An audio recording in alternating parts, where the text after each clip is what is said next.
5 seconds to go.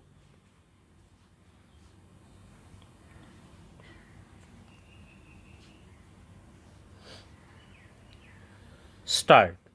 Though this is the first occasion on which I have in person attended a session of UNESCO, I may claim that in spirit I have always been with you and followed your deliberations and activities with the keenest interest and sympathy.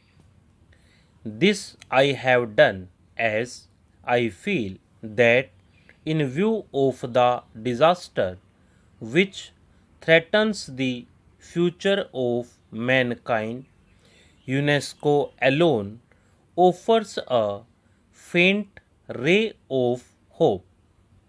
Mankind has, in the course of the last century, made phenomenal advances in knowledge and material prosperity, but this progress has not been reflected in man's moral and political achievement.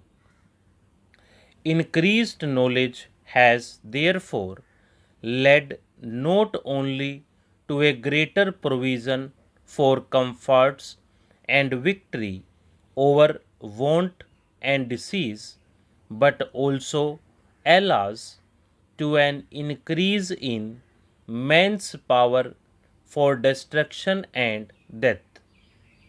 This power is so great today that unless all men have a sense of community, it may well lead to common ruin for all.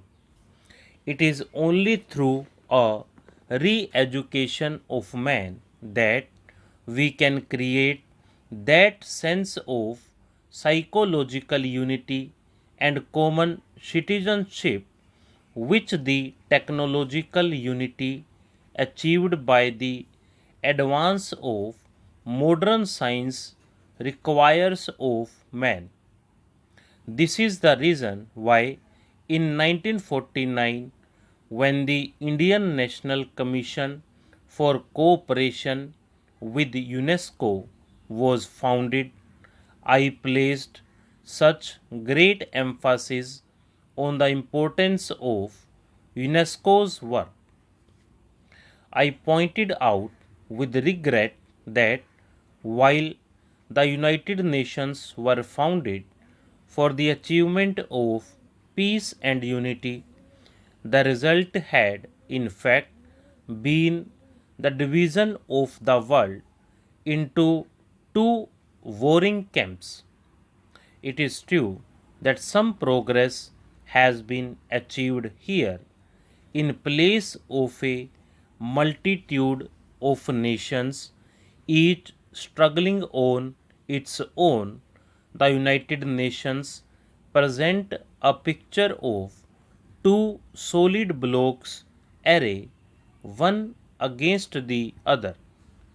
Nevertheless, to any man who looks forward to cooperation and friendship among nations, this picture can bring no message of hope.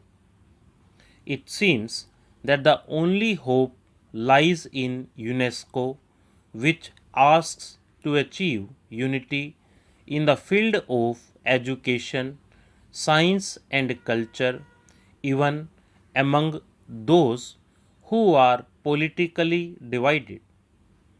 I feel that if UNESCO could achieve its objectives and create understanding between different nations on the cultural plane, there is hope that with time the cultural understanding would make itself felt in the economic and political fields also. In the course of the last 2 years, my hope in UNESCO and my apprehensions about the United Nations have both increased. It is true that UNESCO is barely half a dozen years old, but these few years have been of immense significance for the future of man.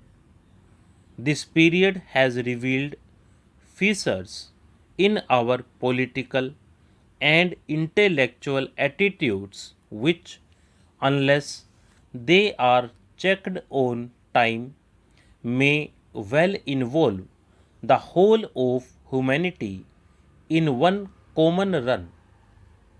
It is therefore necessary that we should attempt to evaluate what UNESCO has done during these turbulent years and survey its past achievement so that we can map out with greater confidence the course of its future action. The aim of UNESCO is to bring nations together through education, science, and culture. Ever since its foundation, UNESCO has yearly passed resolutions and adopted programs to achieve that end.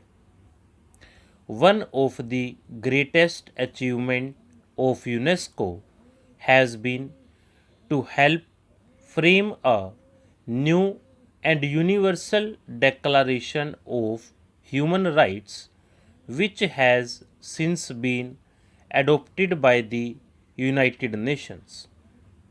Similarly, in the field of technical assistance to underdeveloped countries and the restoration of educational and cultural facilities in the war devastated countries and in the exchange of persons and ideas between different nations, considerable progress has been achieved. Even more important is the project which UNESCO seeks to adopt for the provision of fundamental education to immense areas of the world as yet without adequate facilities. It is a sad reflection on our civilization that almost three-fourths of the adult population of the world are still unlettered.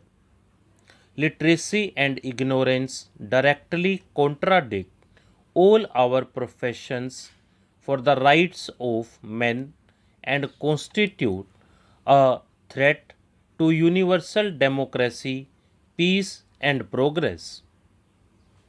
I should like to congratulate UNESCO upon its realization that it is only by improving the human material through education in the less fortunate areas of the world that prospects of world peace can be secured. While no one can for a moment question the program of UNESCO in these fields, I feel sure that you, Mr. President, and you, Mr. Director General, will agree with me that UNESCO cannot succeed in its objectives so long as the fear of war and destruction cripple the creative energies of man. Unless this threat can be averted, all our efforts to advance education, science, and culture seem a mockery. If the world is to be saved from disaster, we must, as intelligent men and women, decide what steps UNESCO can take to avoid the threat of war. It will not do to say that the questions of war and peace are primarily political and do not concern UNESCO, which is a body devoted to the advancement of education, science, and culture. That cannot be so always as such. Stop.